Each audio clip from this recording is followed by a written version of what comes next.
ব্রাজিলের প্রতি বাংলাদেশের সমর্থন ও ভালোবাসা আমরা সবসময় গভীরভাবে অনুভব করি।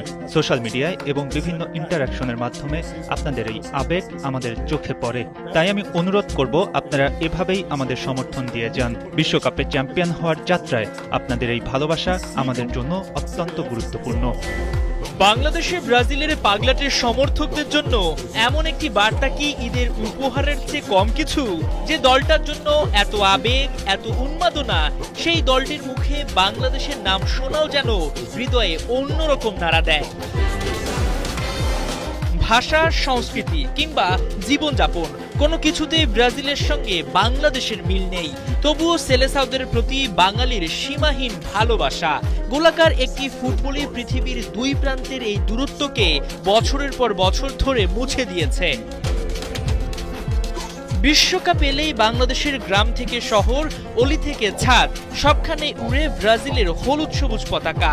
নেইমার, ভিনিসিয়াস কিংবা সেলেসাওদের জন্য এই উন্মাদনা এখন আর অজানা নয়। বাংলাদেশের এই পাগলাটে ভালোবাসার খবর পৌঁছে গেছে ব্রাজিল ফুটবলের অন্দরমহল পর্যন্ত।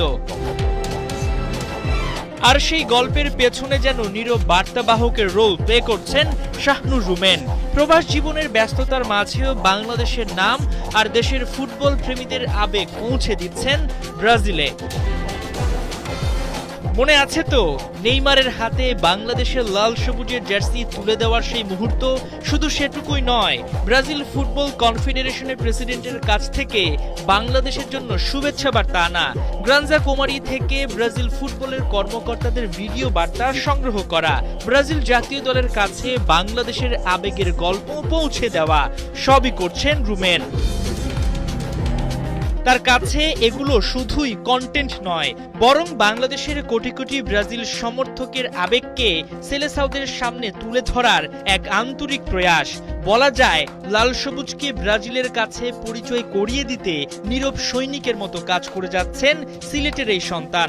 বাংলাদেশের এই ভালোবাসা ছুঁয়ে গেছে সেলেসাওদের হৃদয়ও। তাই তো বিশ্বকাপের মঞ্চে ওঠার আগে বাংলাদেশের সমর্থনকে শক্তি হিসেবে দেখতে চায় তারা।